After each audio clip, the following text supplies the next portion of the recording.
Okay, look, don't come to me asking for help and expect me to say, oh, you're good, you're fine just the way you are, you don't need to do anything. Likely, that's just not true. You need to change. We all need to evolve. So that's our topic tonight, y'all. Let's talk about it. What's up? What's up? Welcome back, beautiful people. Happy Tuesday. Um, Man, what a day. We are like basically a new journey here together since we have finished the KC Chronicles.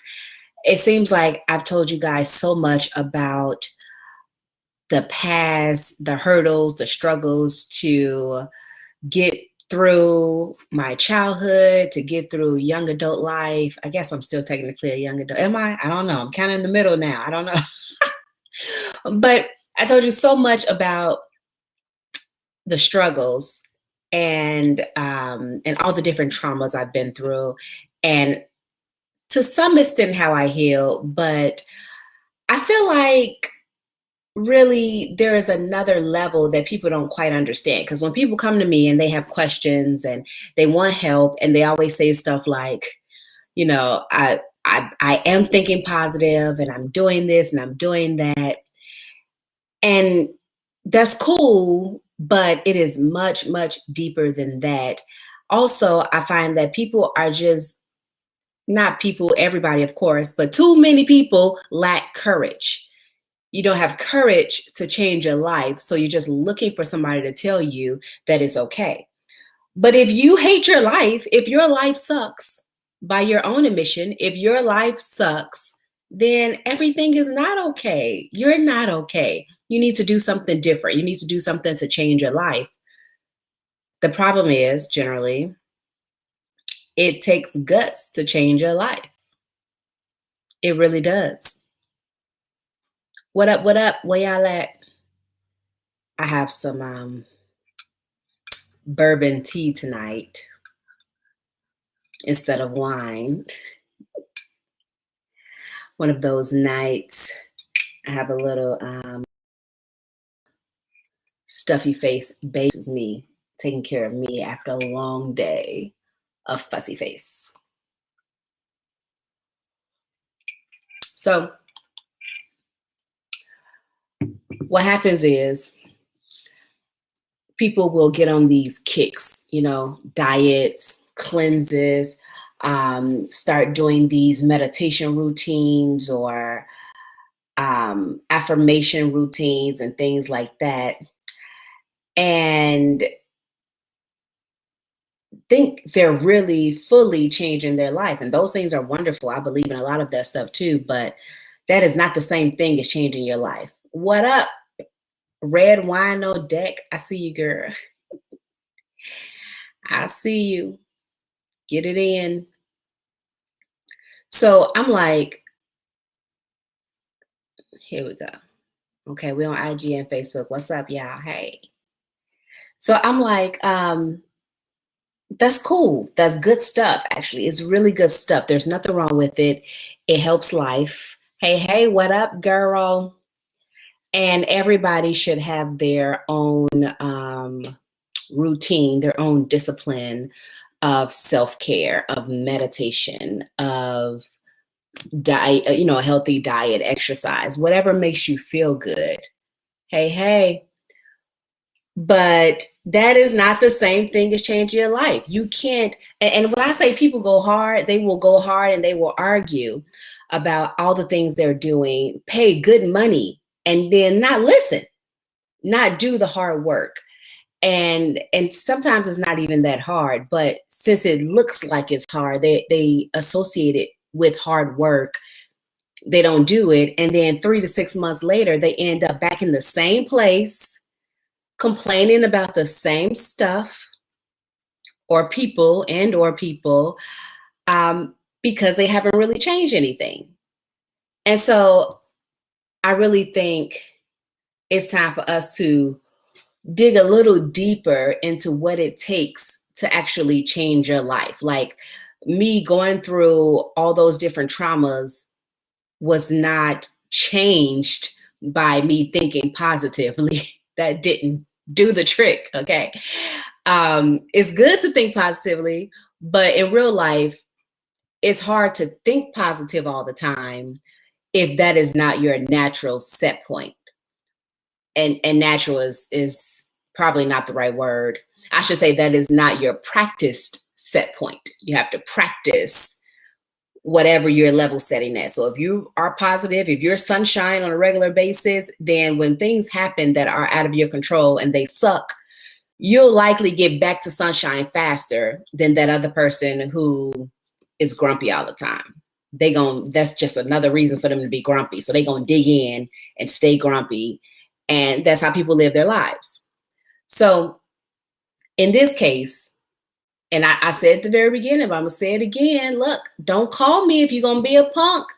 You have to have courage to change your life. You have to be able to listen to somebody tell you, listen, look, sis, bruh, it's you. It's not them. It's not your job. It's not society. It's not the government. It's not your kids. It's you. You and you alone have the power to change your life. So if your life sucks, or there's just one area that you don't like or you want to change, then you're not okay the way you are. You have to change something about you. Okay. It starts with you. So you have to have the courage, first of all, to change your life. And I really want to explain what the difference is between feeling better and actually changing your life. So most people want to feel better right away. That's very important.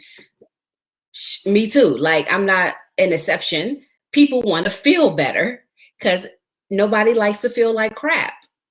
We want to be happy. That's why we're here. We want to be happy, but we're also here to evolve. So when things happen that don't seem like they are great, or we don't like it, or it hurts, it's painful,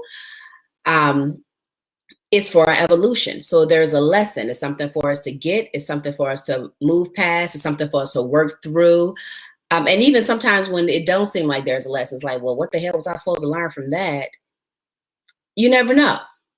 You never know. Just because you can't put your finger on it doesn't mean it wasn't something that's for your benefit. And I say that because I know that every single experience we have here is for your benefit, for my benefit. Whatever you're doing is for your benefit, okay?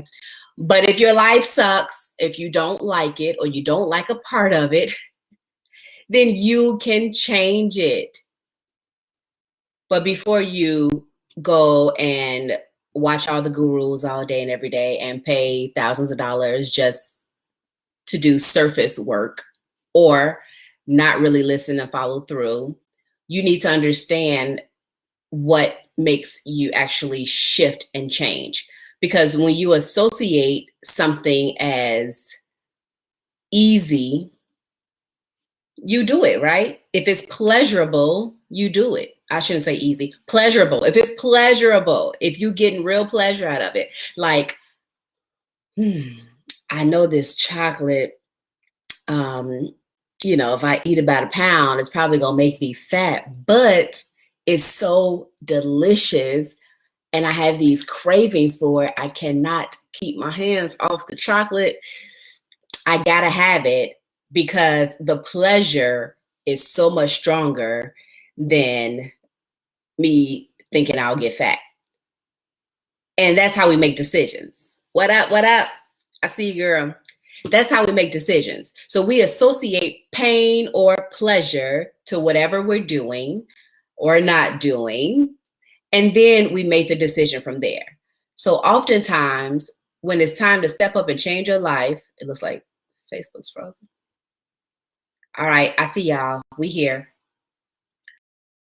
When it's time to step up and change your life, if you think it's difficult, if you want to eat better and you think, oh, I want to sit around and eat all this healthy stuff with, no flavor and blah, blah, blah. I'm going to miss this so much. I'm going to miss my cheese, or whatever your thing is.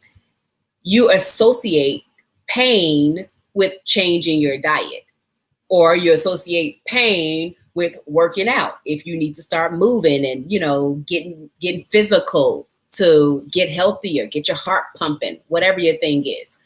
If you associate pain with it, then you might do it for a little while. Like you might find some motivation, get somebody to yell at you, get motivated, or maybe you have a special event coming up. You got a wedding or class reunion or whatever the heck you got going on. You got a photo shoot, it's your birthday. So you're encouraged for a while, you're motivated, you get to work, you do what you got to do, you lose them 10 pounds, and then 3 months later, you put on 20 because the motivation isn't lasting because you didn't change. You didn't change anything. You just kind of slather some surface work onto this problem, put a Band-Aid on it when it did something for a quick fix so it could look good. So you go be on social media doing the most. And then, of course, it's not lasting. So the positive thinking part is good, but it comes after you have already made a real change. And change happens when you change the conditioning of your nervous system. Like literally, you have to change the conditioning of your body. So we live in a stimulus-based society. So everything is about stimulus. Everywhere you go, we see marketing on levels like deeper than we probably even realize. Marketing is everywhere. So when we watch TV, we hear commercial jingles. We know stuff. We call, for example, like facial tissue. You need to blow your nose. Most people say, "Can you pass me the Kleenex?" Or "I need to go get some Kleenex." And Kleenex is a brand of facial tissue. It's not the name of facial tissue, right? It's just a brand. So that's just an example of how wired we are to different stimuli. So we're really wired to certain things that are marketed to us. And I say certain things, but that's really everything. We're wired to everything that we actually take in and use. So if you are used to using Crest toothpaste, that's what you really see. When you go to buy new toothpaste, that's what you see. You probably don't even look at Colgate. You just see Crest. That's your thing. So that's automatically what you go to. If you are used to going to the farmer's market because you think it's better than going to the grocery store, you have this association in your mind, right? It's like grocery store is like, that's what people who not really on this great health kick. I'm gonna go to the farmer's market. That's where the real health nuts go. That's how we know we getting our nutrients, you know what I'm saying? Because these farmers, they farm this stuff in the dirt. It might be GMO seeds, but who cares? They farmed it in the dirt and it's different. So you associate being better. It's pleasure. It's pleasure. Like Q-tips. Man, you right. Like Q-tips.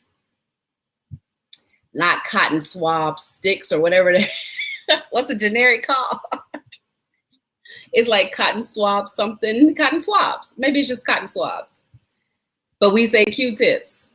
Yeah. So we have these associations that are wired in us by now for certain things. So for you to change your life, for whatever reason, you have to change your association. So I was talking to somebody. Thank you for allowing me to share your story anonymously, by the way. But I was talking to somebody who she wants to be,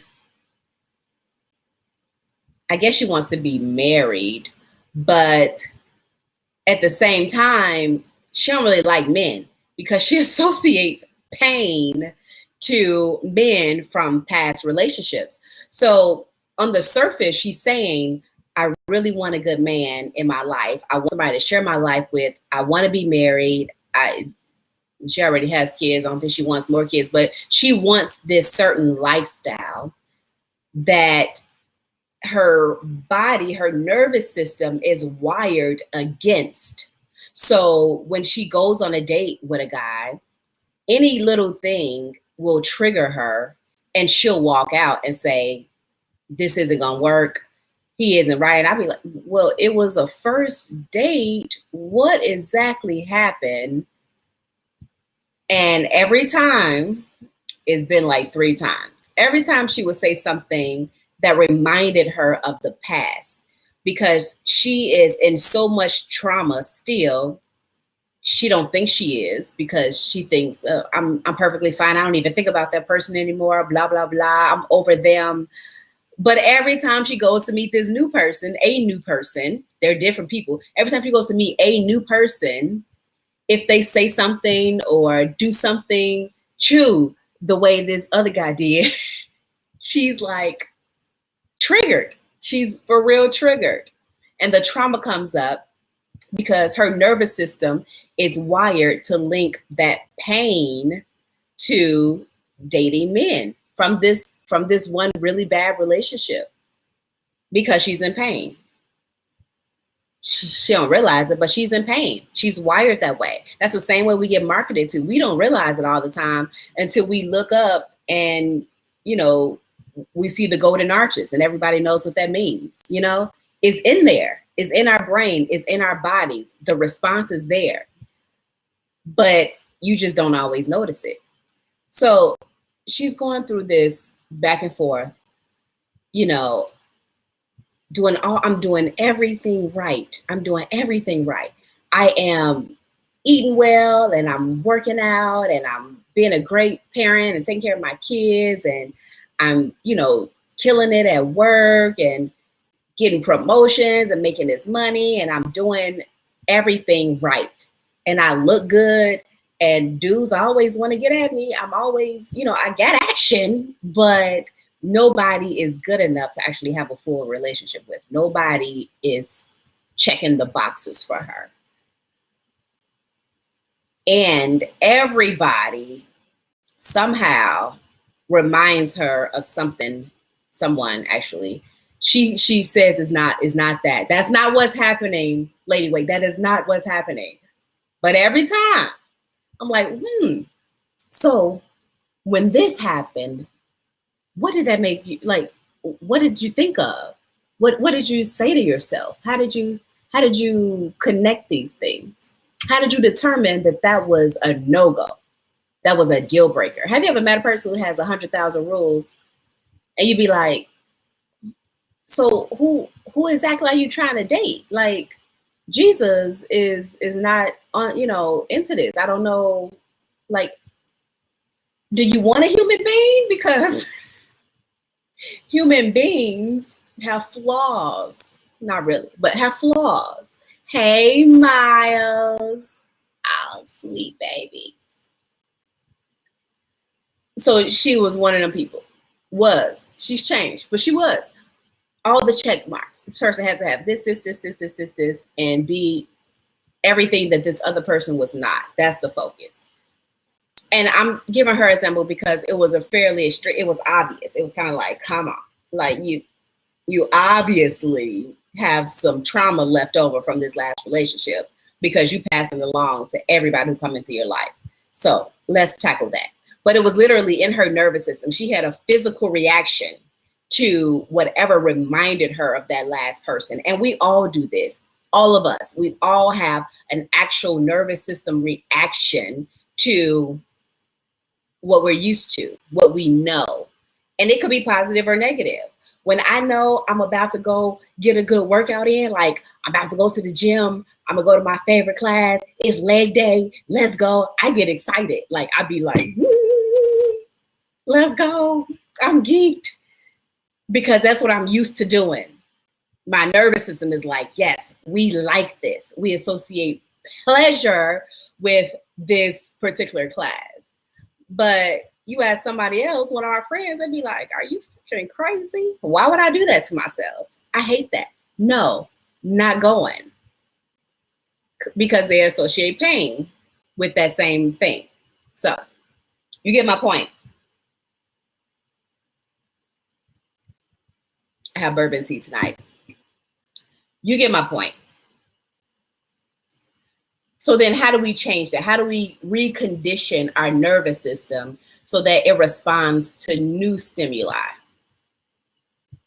And after we respond to our new stimuli, then we just compound it with our positive thinking and our affirmations and things like that to make sure that it is sealed into our nervous system enough. So if something jarring happens and it smacks us in the face, so to speak, or knocks us off our feet, is upsetting, is sad, is painful.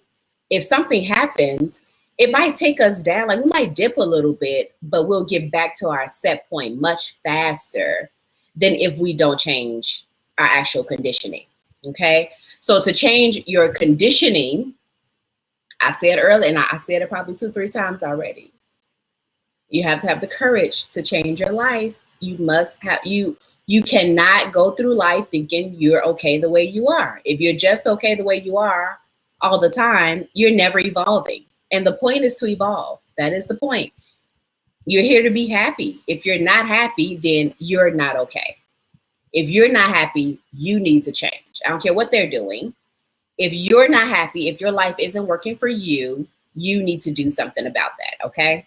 So this is so important. And it's not something, obviously, I can like snap my fingers and just, teach on this 30-minute segment. But I guarantee you, if you pay attention, if you take notes and choose one thing in your life that you want to change, but you haven't been able to change. And something, I'll use my child for an example. Learning. Kid dislikes school. And I'm like, are you kidding me? I am a wonderful, sexy nerd. And how dare one of my children not like school? That is just blasphemous. Who does that? But she's like, no, I don't like school. In fact, I don't like anything about it. It sucks. My teacher, she okay. I like one of them. The other one, she's okay. What do I like to learn? She's like, I don't really know. I mean, I'm good at everything, but I don't really like it. That's my child, for real, for real. And so I literally had to sit down and go through with her. Oh, what do you like then? She loves to dance. Kid loves to dance. Loves it. Anytime, any place. I don't care who's watching. In fact, I hope somebody's watching so I can put on the show. What you want? Just turn some music on, or don't. I'll sing it and I'll dance. Like, she's all into dancing. So I went, okay, baby, you love to dance. What do you love about dancing? And she'll tell me, well, I like to move, and I like the way it looks when I twirl, and I like to see myself in the mirror, and I like the music, and I like the way it feels, blah, blah. She goes down the list. She'll tell me all the things she loves about dancing. Okay, that sounds great. So how did you learn to do that? Like, how did you learn to dance like that? Or how did you learn to do this move? Like, we talked about dancing for like an hour, literally. How did you learn to do this twirl move? How did you learn? Okay, so you spinning, because she'll be doing some bebop shit, and I'll be like, wow, that's like old school. When'd you learn to do that? How'd you learn to do that? What made you want to learn that part? And so as we talk about dance, she loves dance. And we talk about learning, she hates school. But learning is important to me. So I'm like, I really, really, really want you to enjoy learning. And that's why you go to school right now. She's 6. Jesus. So we talk about dance, her favorite thing. We talk about learning, and we just continue to associate dancing with learning. Dancing, learning, dancing, learning. Dancing is awesome, learning. And so after a while, we're talking about dancing and learning and how she learns to dance. How would you teach somebody else to dance? Teach me this, teach me that. And so after a while, she began to associate learning with dancing, learning with something positive. Learning can also be a good thing. It's not just about, sitting in school, doing work and being bored. Learning can be fun. So after that, we can have a conversation, not the same day, but the next week, we can have a conversation about how can we learn to read in a way that's fun. And she was open to the conversation then, because now she has a new condition that tells her system, her nervous system, that learning is fun. So that's literally how it works, y'all. Like, you have to find whatever your situation is, whatever your thing is, you have to find something that you like, that you associate pleasure with, that you think is fun. If you really love something, that's even better because it's easier to do it. So if you really love something, you find the thing that you love, and then you have to reassociate that love, that thing that you love, with the thing that you hate. Like, man, I love I love counseling. I love coaching people. Um, but I don't like spending a bunch of time on paperwork. Like, I don't like having to do a bunch of I guess it's writing, even though I love to write, but for my own purposes. I don't like to do paperwork. And then after a while, I had to work on myself and associate my writing related to my work, to my coaching, to my counseling, with the love of actually doing my job of helping people. Because the more I actually note these stories and situations and experiences and successes and failures, the more I note them, the more I write stuff down, I can then turn around, I get better, of course, and then I can share. I can share with you all. I wrote a whole freaking book about success and failures. So after I rewired myself, gave myself a different way to look at this stimulus, then I was able to enjoy even that part. Even that part, I'm like, man, now I get to like write this stuff up and see how far we've come. I get to see how well we're doing. Or I get to see that we suck right now. We need to do something about this. Whatever the case is, I get to see the progress. Are y'all with me? Are you understanding? Are you feeling me? Do you hear me? You can hear me, but do you feel me? Talk to me, because I want to know that you understand.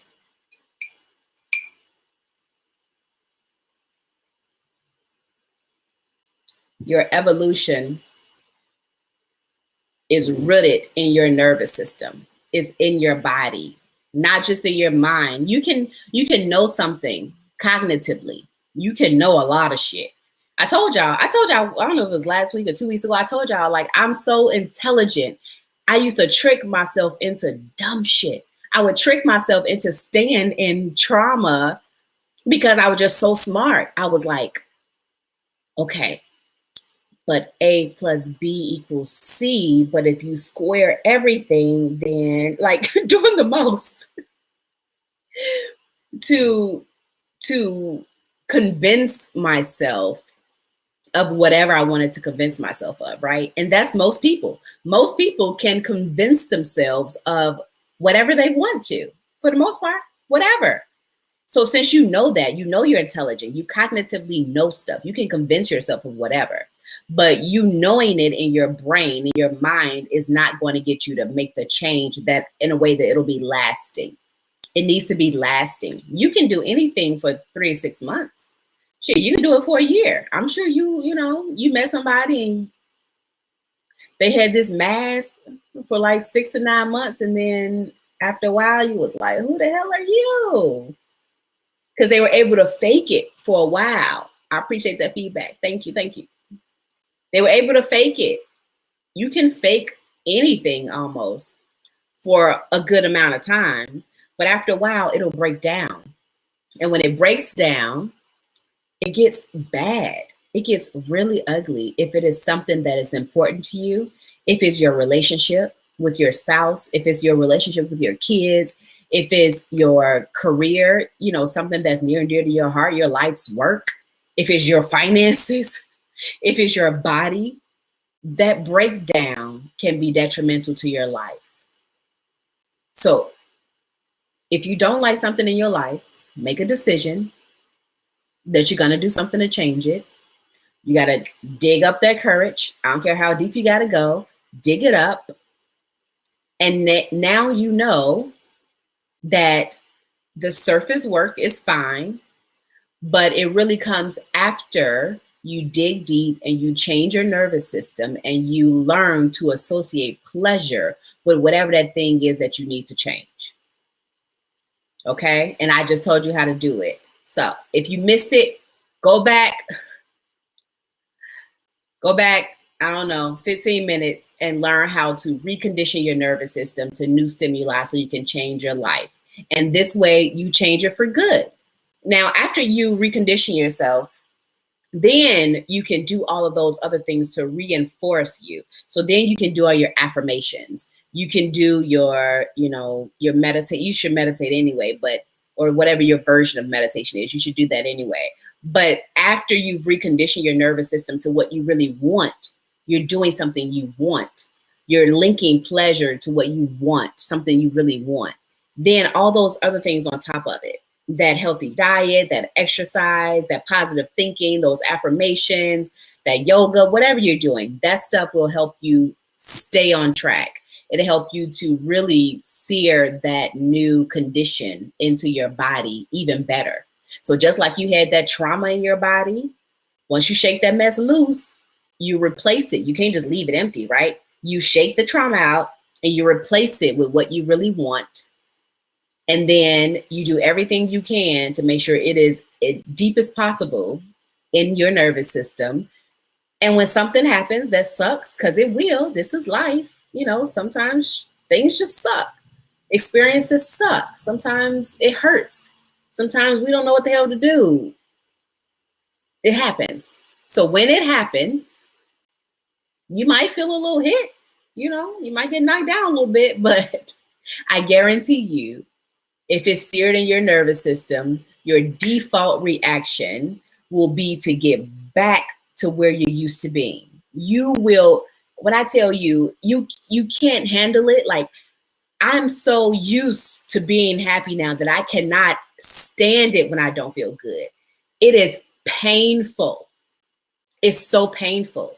I do whatever it takes to get back to feeling good and happy as fast as I can, because it is painful for me to be upset. It's painful for me to be mad.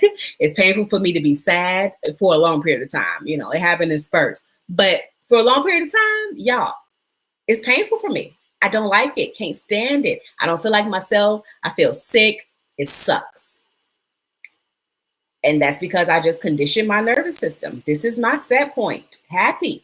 Fuck what you heard. All that other stuff, they can have that. People who like drama, they can have that. I don't need all that. I'm good. This is my set point.